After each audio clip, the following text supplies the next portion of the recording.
Hello viewers, this is Central Focus. Welcome to another segment, still on the same topic. 140 million strong, zero power. Why Nigerian youths majority can't take over. I remain your host, Hajia Amira Musa, and with me in the studio is Dr. Enebe Kenneth, who is a political and public affairs analyst. Doctor, you're welcome. Thank you very much, Haji Amira. Thank you. Thank you for having me. Before I dive into the discussion proper, Doctor here has the experience, have the ideas and knowledge on this topic. Doctor, why don't youths in business who have money to sponsor young candidates instead of spraying at club in politics?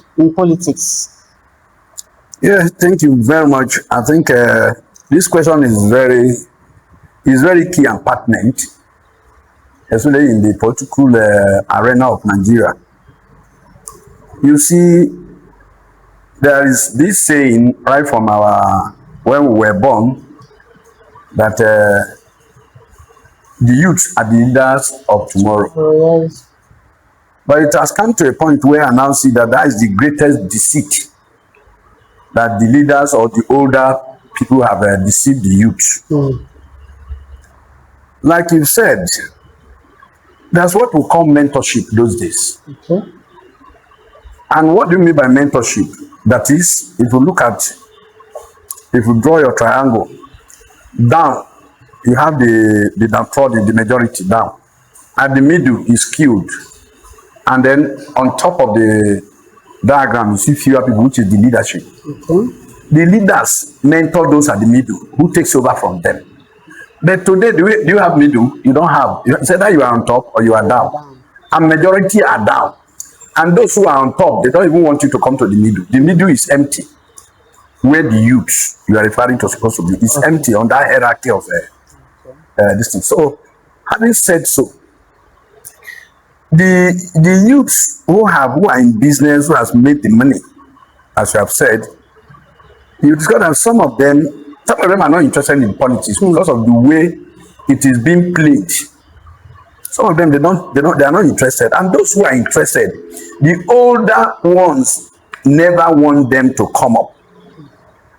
I want you to get this. Okay.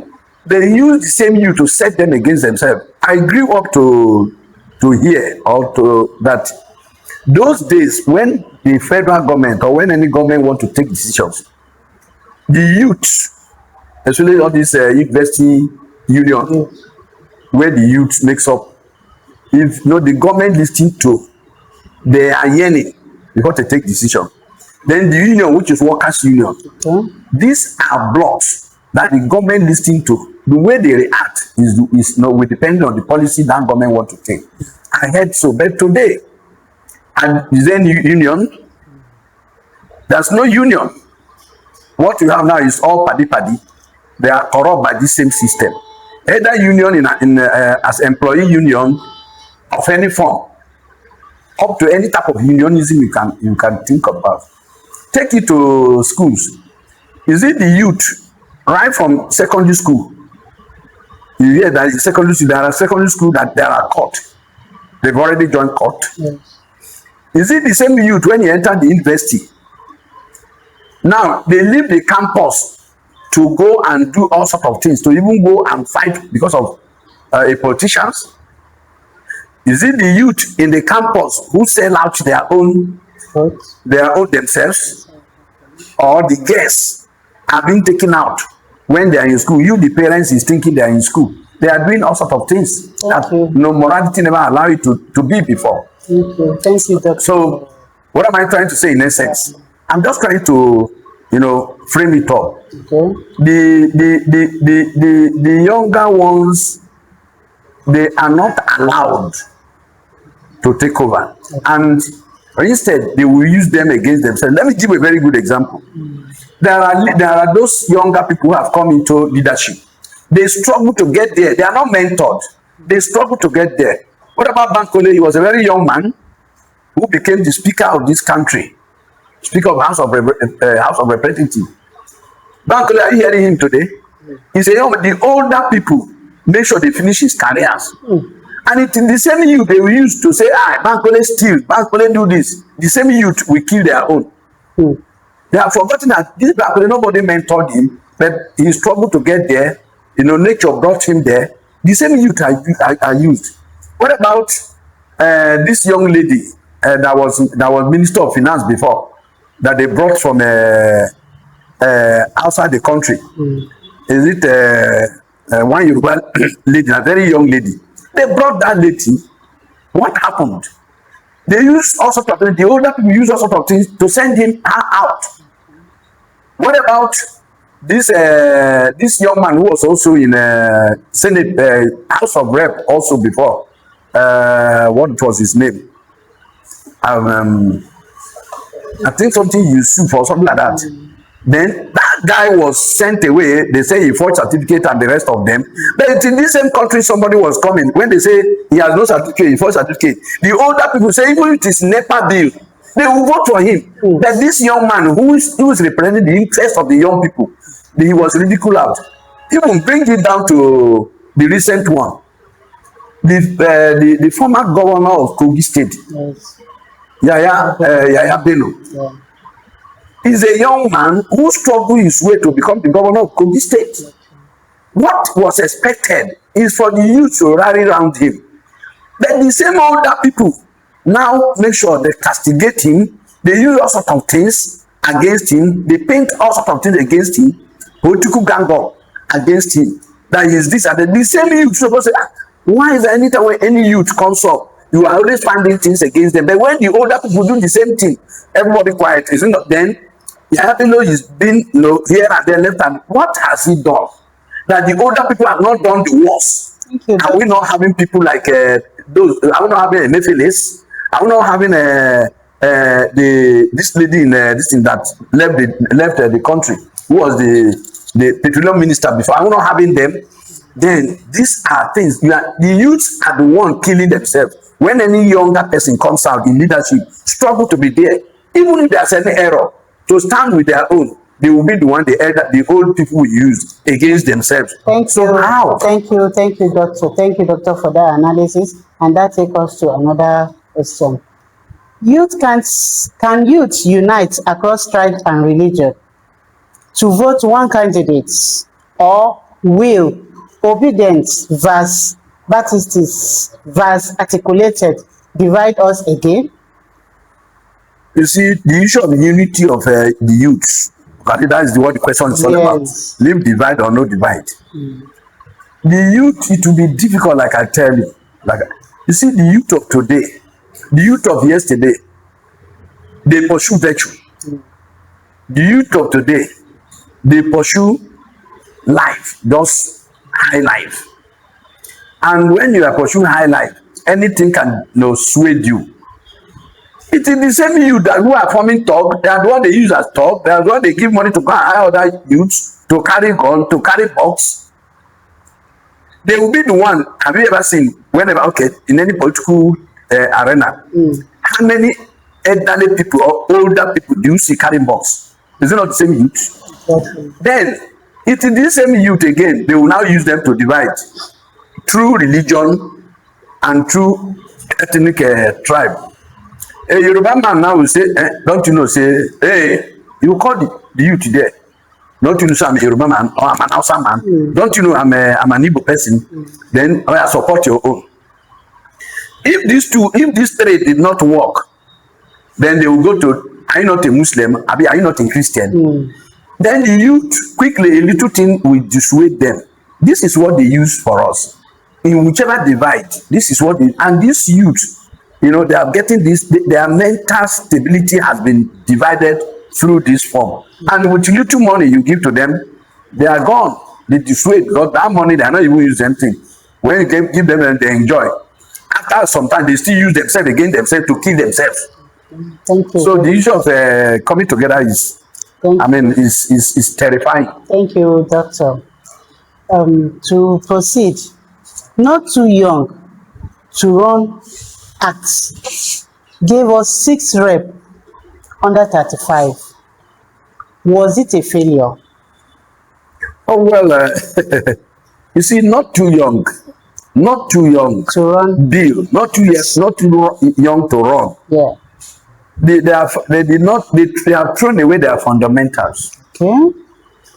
One of their fundamentals should have been that any young man who comes to governance, especially for the first time, and the older one rise against you that because of you did error, there's one thing you did, they now make sure that they kill your political future. They should rise up. They should rise up and no, don't kill the political. This is because that is a light for the youth. But where are these not too young? Are they not even among those who are even castigating against young people as being in government?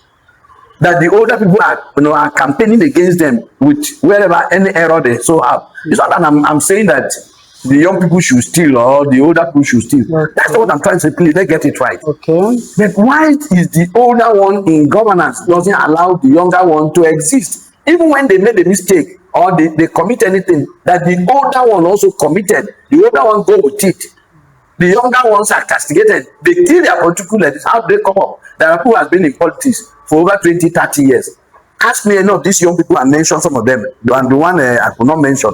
Let them, I challenge the youth of Nigeria, let them go and check any youth they've known who come into governance that has stayed more than maybe 1 or 2 terms without fading out, because the older one will send you out. Thank you very much. Thank you. And that takes us to the next subject. What is that one thing youths must stop doing before 2027? That one thing youth must stop doing before 2027. What is that one thing youth must stop doing? Do I say they should stop rivalry? Okay. They should stop rivalry, but you cannot stop it. See, and let's put it side by side. Because if youth should know one thing, if youth can know this, whether you are a Christian, whether you are a Muslim, whether you are Yoruba, whether you are Igbo, Hausa, whether you are Hausa, these 5 things. If the youth rise up today that hunger doesn't know enough this one, if hunger comes, hunger is hunger for all of them. Exactly. If you give money to this person to kill anyone, it is youth you are killing. If for any reason it is job you don't have, unemployment, whether outside it is unemployment. If the youth are able to realize this, that would have been better. But let me tell you when I lost hope in what you have just said now. During, with all due respect, during the Jonathan's regime, when immigration, to be precise, when they were doing the recruitment, in Abuja here, about 150,000, I understand, that gathered in the stadium for employment. There was this stampede of a thing. It is the same youth, irrespective of wherever they come from, the legion. But what took them there was what? Employment. But they were stampeding themselves, stampeding on top of themselves. When one fall, they will just mind. They don't even have, it's one of us, one of us that fell, let us serve. Everyone will just for themselves and on their own. And at the end of the day, what happened? In Lagos State, the same thing happened. Do you understand? Okay. So, do you understand? Yeah. It was then, I think Abba Moro was the minister then of this thing. He organized this, people died. I was thinking the youth will now say one thing brought us here and they make us to start killing and match ourselves. If it means to march straight from there to the presidency, let Jonathan come and address them as the president. And look at what it happened in Port Harcourt. The same thing. Stampeding happened in Lagos simultaneously across the country. Exactly. What happened? The same youth went back to go and see that when I said Nigeria has no youth anymore. That was the time I concluded that Nigeria has no youth and we have no pity for ourselves, and it will be difficult to bring Nigerian youth together for one purpose and for one idea and to do one thing together, to succeed together. That's when I lost that hope. because they got it wrong. That was when they get it wrong. Okay. That Nigeria youth is gone. Thank you, Doctor. Final word. If a 25-year-old is watching, what should he or she do this week to take over by 2027? If they try, you know, that age you call, I think in Nigeria, I'll call it, is still very premature. Yeah? Because you see that a lot of 30 years old youths are still under their parents. They have no job. Their parents are still feeding them. You see 25, what do you want the 25 to do? When they 30, 35 years still being fed by the parents. Except 25 years old, from the same rich people who reserve jobs for their children. When they finish at the age of that 25, they give job to their children has job, and they cannot reason like the majority of the poor home are reasoning. Their reasoning is different because from school, you know, their father has stolen, in quote, okay, has gotten money to give to them to go to school and give them all sort of. They finish again, they gave them job, the best job is reserved for them. They can't reason the same way, and they cannot be alongside with this youth you are talking about to do things together. So they will still be at par. Those, the majority who are within that class that you are asking what could they do, is that they cannot go together, because a 30 years who is still being fed, what do you want you to do? If it's even called by the children of these same children they reserve job for, they will be the one to still come again to go and tell a 30-year, come and fight for us. How many of these big men, how many of those who are in politics, tell me one that, you know, either when he's contesting or when he's campaigning, the children are in front. Tell me one.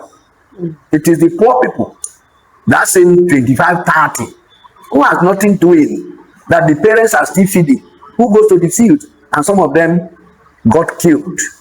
Oh, thank you, Doctor. To our viewers that are watching us, what can you briefly tell the youths? Well, viewers, our people at home, Nigerians, you and I, when I mean you and I, everybody is involved in this matter we are discussing. Because the orientation we give to our children is what is affecting us today. If we can try and change our mindset, our orientation, and to give a good sight to our children, let them have value for themselves. If they have value for themselves and where they are coming from, I'm sure there will be some level of changes. So let's have values. Let's focus on our children. Let's not even teach them that there are easy way to life, because when they too grow up to a certain point, they will be looking for easy way, and the easy way in most cases is you know the result of the easy way. Thank you, Doctor, for having you here in the studio. We hope to see you again for more interesting episodes. Thank you very much. Thank you. To our viewers watching us, thank you very much. I hope you all enjoyed this segment of today in Gampi Radio TV. Thank you until we meet again to bring you more interesting segments of this same topic. See you next time, same station. Thank you and bye for now. Thank you very much.